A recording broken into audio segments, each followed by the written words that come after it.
acho que os recados são esses. Eu não vou fazer a abertura do congresso esse ano.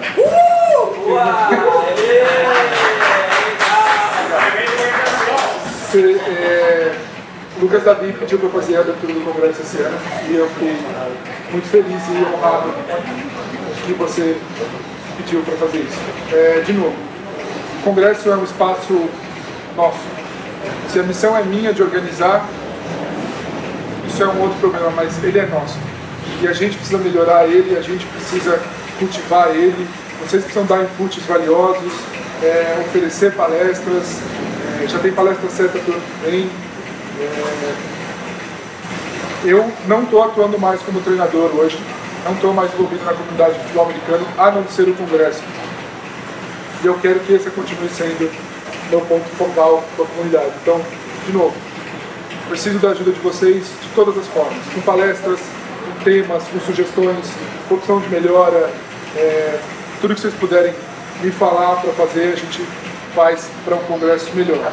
Rossetti, vai ter o congresso 2024? Vai. Quando? Na última semana de janeiro, como ele acontece nos últimos 7 anos, tá bom? Então, é isso. Você vai falar daí? Sim. Obrigado. Bom dia, pessoal. Bom dia, Rossetti, e obrigado por esse espaço.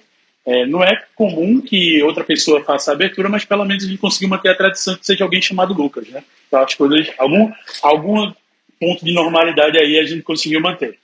Então, eu escrevi porque se eu fosse falar de cabeça, eu ia esquecer de absolutamente tudo que eu queria falar para vocês nessa abertura.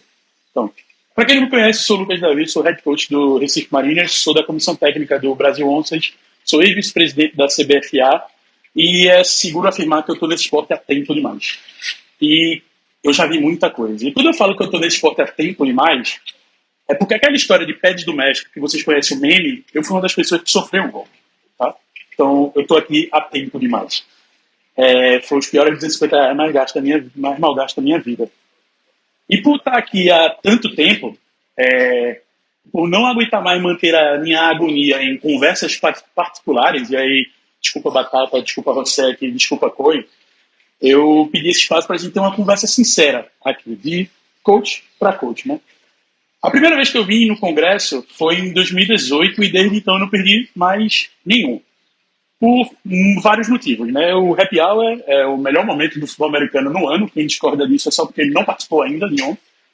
É um momento de troca. A hora o almoço do sábado já é massa, porque a gente já começa a falar muito. Você encontra pessoas que a maioria que eu só encontro uma vez por ano. Acho que daqui, a única pessoa que eu tenho certeza que eu vou ver esse ano é Range. O resto, eu não tenho certeza. No máximo, talvez Coin, se ninguém barrar ele de apitar.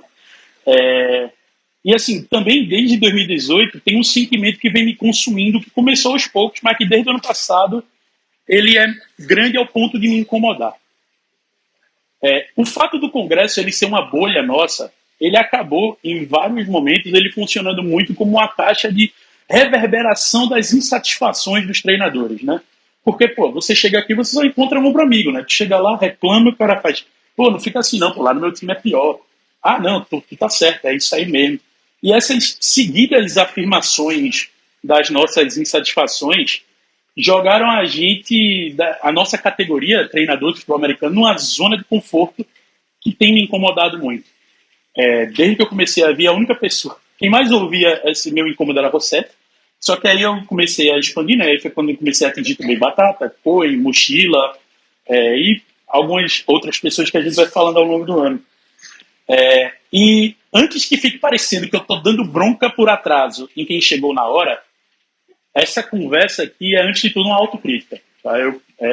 Tudo que eu vou falar aqui, eu me insiro também. Eu não estou aqui apontando dedos. Eu estou aqui convidando todos nós para pensarmos na nossa categoria.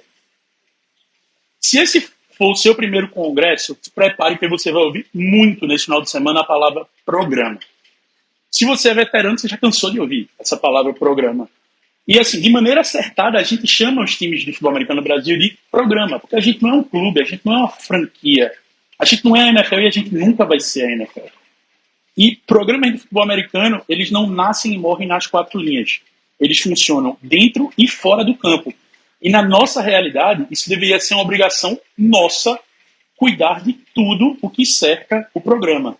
Eu não aguento mais todo ano ver as mesmas coisas acontecendo no futebol americano no Brasil, e tudo que a gente faz, enquanto treinador, é esperar o próximo congresso para reclamar, para pegar o café doce que fica ali e reclamar de todos os problemas da temporada, do nosso time, da nossa liga, e procurar a nossa zona de conforto, procurar o nosso tapinha nas costas.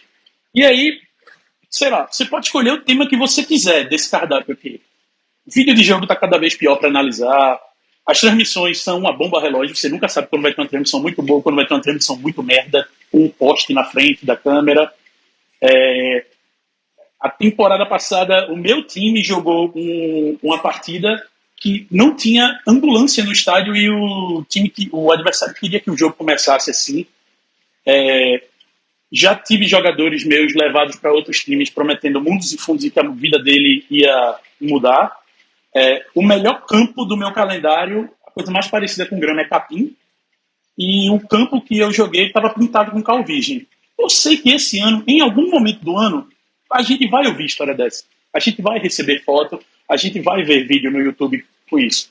E aí, eu pergunto, até quando a gente vai fingir que isso não é com a gente?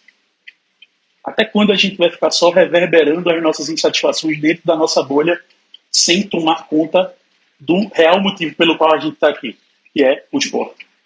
Na temporada passada e também na temporada antes dela, e nas outras antes também, que a gente mais vê, que a gente sempre vê nos perfis que cobrem futebol americano no Brasil, é foto de jogador com queimadura de 2º grau porque caiu em cima do cal virgem no campo que estava pintado com o cal virgem. Acho que o coach Maurício trabalha na indústria, pode falar até melhor do que eu. Quem mexe com cal virgem tem que usar equipamento de proteção individual, tem que usar EPI. Então, se o cara que tem perícia para mexer com aquilo, está todo protegido para mexer com aquilo, por que é que eu, treinador, vou aceitar que o meu jogador entre em campo para jogar num campo pintado com cal virgem? Se um jogador seu errar o teco, cair de cara e pingar cal no olho dele e ele perder a visão, já pensou como é que tu vai dar essa notícia para os pais dele? Já pensou como é que tu vai falar para a mãe dele que o filho que saiu de casa para jogar está voltando cego porque eu não me envolvi, porque não é a minha responsabilidade na hora de pintar o campo e pintar o campo com cal virgem? Já pensou como é que vai dar essa notícia? E assim, não é como se nós, head coaches, se nós coaches, e aqui sem distinção se você é head coach ou coordenador ou aprendiz do assistente a coordenador, não é como se a gente não tivesse o poder de influenciar nisso. Não é como se a gente também a capacidade de ajudar a diretoria a melhorar em campo. Ninguém sabe o melhor ângulo para filmar o jogo do que você. Ninguém vai saber instruir melhor o menino do vídeo que vão puxar da arquibancada na hora do jogo para filmar do que você. Ninguém vai dizer a melhor maneira de pintar o campo do que você. Eu tenho certeza que para todo mundo aqui jogar em casa é a grande vantagem do ano, é o seu tempo. O seu home field é o seu tempo. Como é que você vai permitir que o seu home field esteja pintado com cal virgem, colocando a saúde não só do adversário, mas a dos seus jogadores em risco? Até quando a gente vai fingir que não é com a gente que os jogos são filmados da altura de um andaime, que tu não consegue nem ver, tu não consegue ver os números do outro lado do campo. E que muitas vezes o cara, como eu falei, ele foi pescado da arquibancada e ele acha que está fazendo uma seletiva para a ESPN, né? Então ele dá zoom no snap, aí ele tira o zoom, aí depois ele dá zoom no catch, e aí nesse zoom ele perde o fake, aí a bola está indo para o lado, a câmera está indo para o outro, e aí você perdeu uma jogada completa de análise. Então até quando a gente vai fingir que o All 22 win para você assistir depois do jogo não é culpa da gente também. Se o maior prejudicado por ter um vídeo merda para analisar somos nós, por que a gente vai continuar deixando pessoas que não vão ter o seu trabalho influenciado por isso serem as únicas responsáveis por isso? Aí sempre vai ter quem liga. A diretoria lá do meu time é foda, cara. E assim, eu não sei se é porque eu tô muito próximo da Faria Lima, mas eu preciso falar isso. Seja você mesmo a sua diretoria. Liga pro campo, velho. Mexe com os teus contatos. É o seu programa. São os seus jogadores. São os caras que estão saindo de casa porque confiam que você vai fazer aquilo funcionar. Não joga os caras em qualquer lugar, velho. Não bota os caras para jogar num campo de barro cheio de buraco. E eu sei que pelo menos um de vocês, ao longo do ano, e eu estou falando um de maneira bem pessimista, vai estar no campo, no aquecimento, com aquela cara de por que o jogo não começa, e aí vai vir ou o diretor do seu time, ou o treinador do outro time, e falar: coach, a ambulância está atrasada, a prefeitura ela não honrou com o compromisso. Mas tem um carro de prontidão lá fora para levar qualquer pessoa lesionada. Dá para começar o jogo assim? E essa pergunta, ela normalmente vem seguida de uma pressão de que tá ficando tarde, eu tenho que fazer uma viagem de volta, ou o outro time tem que fazer uma viagem de volta, e, sei lá, a última vez que alguém do meu time se machucou tem 2 temporadas. E aí, velho, imagina se no mês passado tudo que tivesse em Cincinnati fosse um carro de prontidão para levar Damar Hamlin na hora que ele cai no campo. E é esse o motivo pelo qual o regulamento pede uma UTI móvel e não uma ambulância. Porque na UTI móvel tem o equipamento necessário para, caso aconteça um caso da Damar Hamlin no jogo nosso, tenha pessoas para operar o equipamento e com capacidade de trazer a pessoa de volta. Porque se tivesse apenas um carro de prontidão, hoje amanhã todos os times, e na semana passada todo mundo de luto, porque Damar Hamlin teria sido história. Nesse momento ele seria história. E quantos aqui de vocês sabem que no regulamento pede uma UTI móvel? Quem é que lê o regulamento do campeonato que participa? Se você lê o regulamento, você fala com o diretor do seu time para ele ir no congresso técnico, na reunião que seja, e dizer: isso aqui tá ruim, tem que mudar para puxar alguma votação. Então, assim, até quando a gente vai fingir que não é com a gente, né? Até quando a gente vai viver esse sonho que diretoria e comissão técnica no Brasil são coisas muito distantes, né? Porque na nossa bolha de reverberação, e assim, assumir culpa é um negócio muito difícil, e eu sou craque em não assumir culpa e várias coisas. Depois é pior, porque quando você cai em si, você fica pior ainda, velho. Caralho, se eu tivesse tomado uma atitude antes, talvez eu pudesse ter mudado isso. E assim, uma coisa que a gente tem que entender é: todo mundo aqui busca ser uma empresa, e se o futebol americano no Brasil é uma empresa, ele não é uma startup que você tem pessoas minimamente departamentalizadas. O máximo que a gente é uma venda de lanche familiar, onde o pai faz a contabilidade e ajuda na cozinha, a mãe faz a logística e ajuda na cozinha, um filho é o garçom e o outro filho é quem está comandando lá a parada de fritura. Todo mundo se ajuda, todo mundo interfere, todo mundo tem a obrigação de intervir em todas as etapas. Entre o mundo ideal e a sua ideia de mundo real, existe a vida real. Todo mundo aqui quer seguir os melhores exemplos de gestão esportiva do futebol americano no Brasil. Mas você quer fazer o que os melhores exemplos de gestão de futebol americano no Brasil fazem? Porque eu sei que, pelo menos, alguns programas que as pessoas têm como os mais organizados e prósperos do Brasil, eu sei que o coach interfere na diretoria, a diretoria conversa com o coach fala com o pessoal do marketing, tudo de alguma forma é interligado. E por mais que a gente tente e algumas vezes consiga agir de forma profissional, a gente tem que entender que o futebol americano no Brasil é amador. No máximo, semi-profissional. Não existe nenhum time no Brasil profissional. E no curto prazo, não vai existir. E por ser um esporte amador, a nossa responsabilidade do jogador ela não duplica, ela triplica. Porque se não tem treinador, não tem treino. Mas se não tem jogador, não tem esporte. Se você não é responsável por aquele cara, na segunda-feira ele vai estar fodido no trabalho, aí ele vai perder o emprego dele, ele não vai poder pagar a mensalidade, ele vai ter que sair do time, ou o time não paga nada, ele vai sair do time porque ele precisa se dedicar ao que bota a comida na mesa da casa dele. A sua responsabilidade com o jogador amador ela é triplicada. E aí depois tem sempre eu perdi um atleta porque prometeram para ele mundos e fundos. O jogador meu vai sair porque vai viver o sonho de ser pro player.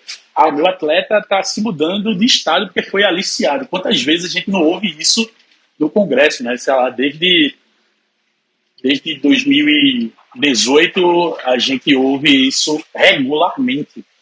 E essas frases a gente vai ouvir bastante também esse final de semana.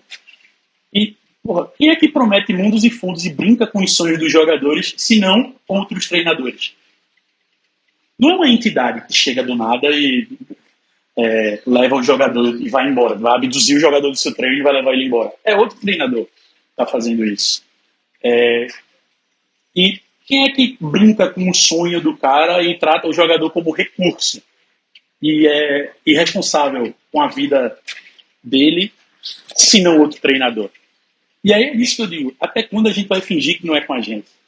Se hoje a gente tem a impressão de que o mercado está ruim, ou que tem muito jogador aposentando porque o futebol americano não é mais saudável, até quando a gente vai fingir que quem criou essa bolha insustentável dos pro players não foram os treinadores? Até quando a gente vai fingir, vai escolher não perceber que, se fazer a pergunta, essa prática, ela ajuda o esporte a melhorar no longo prazo ou ela está matando o futuro do esporte amador? Até quando a gente vai fingir que não é com a gente? Eu falei que o primeiro congresso que eu vi foi em 2018, né? Porque eu não vi em 2017. Porque eu estava dando treino desde o segundo domingo de janeiro. Treinando e preparando o time para jogar o campeonato estadual em 2017. E, em 2017, o Marinas ele teve em campo em velocidade de campeonato de março a novembro. 9 meses de temporada, 2 meses de pré-temporada. Ou seja, sobrou um mês no ano sem fazer nada, dezembro. E nesses anos todos, eu perdi as contas de quantos amigos, treinadores, não conseguiram vir no congresso no outro ano porque tinha que dar treino. Nem 3 meses depois da temporada acabar. Gente, essa semana fez um mês da final do Brasileirão e 2 meses do Brasil Bowl. E já tem gente treinando em ritmo de campeonato, porque tem jogo mês que vem. O calendário do futebol americano no Brasil, ele é ocupado de março a dezembro. E de quem é a culpa? A culpa é nossa também. É a gente que não se posiciona, é a gente que deixa o dirigente tomar as rédeas e fazer as coisas. Porque, veja, se a gente for perguntar aos nossos jogadores, por eles nem treino tinha, era jogo todo domingo.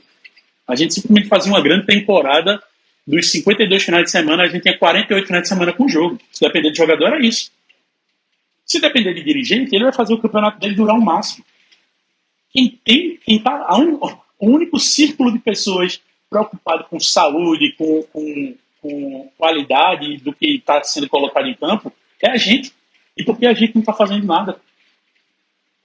Por que a gente só chega aqui e faz... Cara, é foda, né? Tem treino e tal. Ah, não, eu vim, mas deixei 2 assistentes lá para cuidar do treino. Pô, jogar é bom, é ótimo. Ser campeão é bom, melhor ainda. Por quê? Do jeito que os estaduais no Brasil funcionam hoje em dia, o primeiro semestre ele é um grande passeio para os times estruturados que estão focando no Campeonato Nacional do segundo semestre. Entenda, o meu problema não é a existência do estadual, o problema que eu estou trazendo aqui. O problema que eu estou trazendo aqui é o estadual como ele é hoje. Até porque um dos programas no Brasil que eu mais admiro é o São Bernardo Avengers, que é um time feito de campeonatos estaduais até agora. E é um programa que entendeu de onde ele tem que começar e os passos que ele tem que correr até chegar no nacional. Então, o estadual ele serve para que um time menos estruturado consiga ter uma competição mais barata, com menos distância, com menos logística, para ele conseguir subir os degraus. Pô, o Marinho não precisa jogar um campeonato estadual. O Carranca não precisa jogar um campeonato estadual. O Breakers não precisa jogar um campeonato estadual. O Dragons não precisa jogar um campeonato estadual. A gente tem uma preocupação muito maior com o segundo semestre. E todo mundo aqui sabe que o grande campeonato do ano é o do segundo semestre. Se nem nos Estados Unidos a galera joga o ano inteiro de futebol americano, por que a gente vai inventar essa moda aqui do jeito que a gente faz?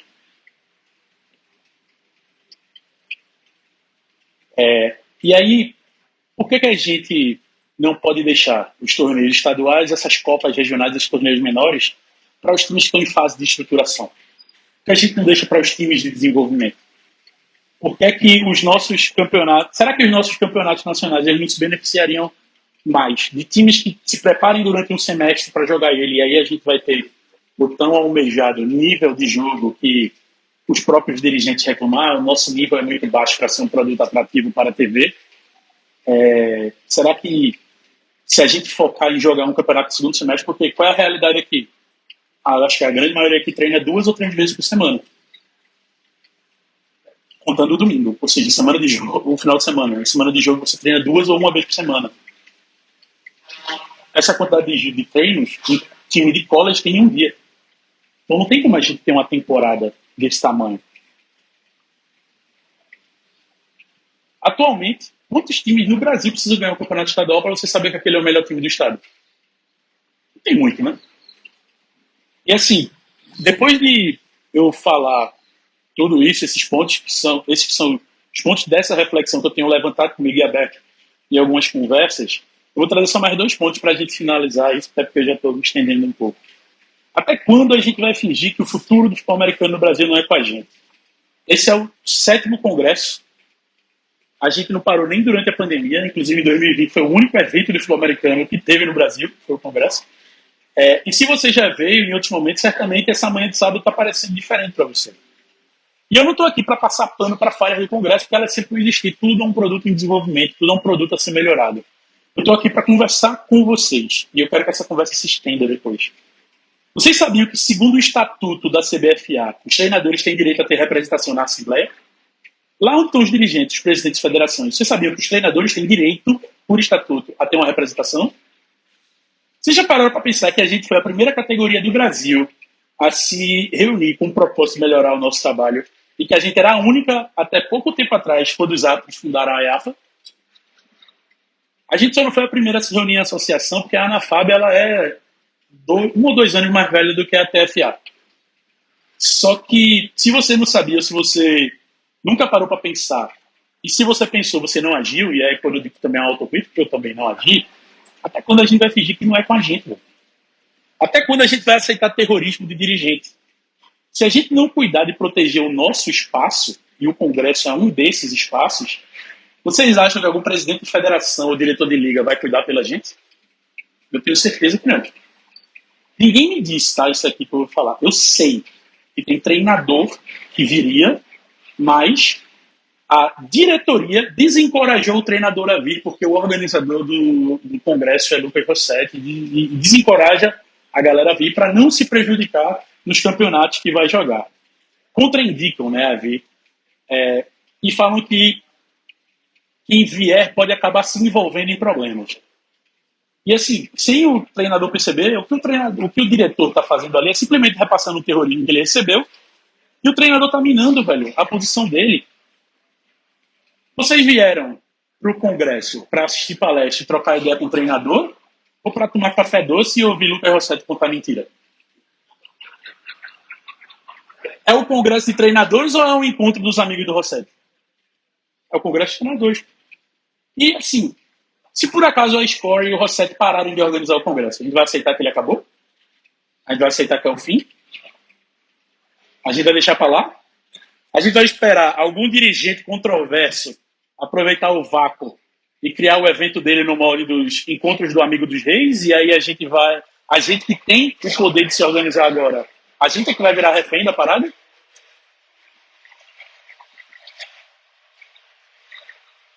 Foi prazeroso o barulho, né? Hã?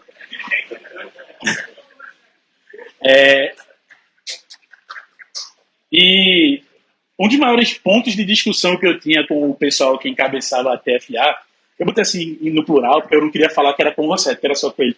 Eles toda vez, inclusive no Congresso, se alguém lembrar dessa cena, quando ele apresentou a TFA, e ele falou que ele não era um sindicato, ele falou olhando para mim. Ele falou que a TFA não é um sindicato. E, meus amigos, queria eu que tivesse sido um sindicato, a TFA. Porque sabe o que a TFA foi? Um grupo de WhatsApp. E eu digo mais, o grupo de WhatsApp mais caro da história, porque pagaram pela documentação e pelas custas de cartório. E, mais uma vez, a gente fingiu que não era com a gente. Tem gente para cuidar, vou deixar rolar. E organizações, elas não nascem de grupo de WhatsApp, nem do esforço de 1 ou 2, 3 pessoas, principalmente uma associação de categoria. É um trabalho conjunto. Um dos motivos pelo qual a TFA não foi fundada é porque o documento tinha que viajar o Brasil todo sendo assinado. E a gente fingiu que não era com a gente. A primeira dificuldade rolou, deixa que eu deixe, e a gente fingiu que não era com a gente.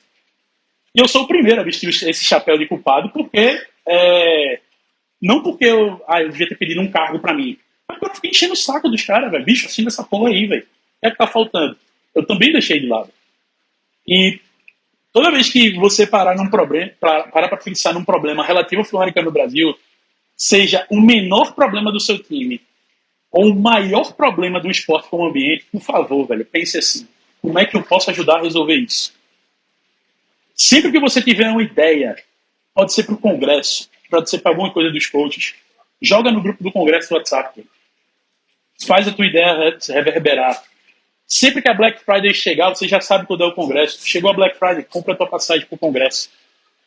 Porque se tiver 30 caras com passagem comprada para São Paulo no final de semana de janeiro, eu sei que a Rosetta tem pelo menos a autorresponsabilidade de não deixar esses caras chegarem aqui e ficarem sem ter o que fazer no final de semana. Nem que ele faça um torneio de Madden. Um invitational de Madden ele vai fazer.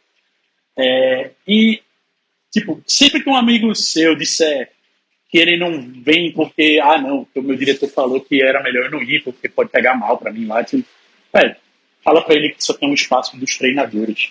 Isso não é um espaço de uma pessoa.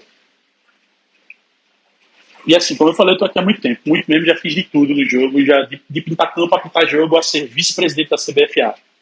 E antigamente eu dizia que no futebol americano no Brasil todo mundo quer gelo, mas ninguém quer encher a forminha, né?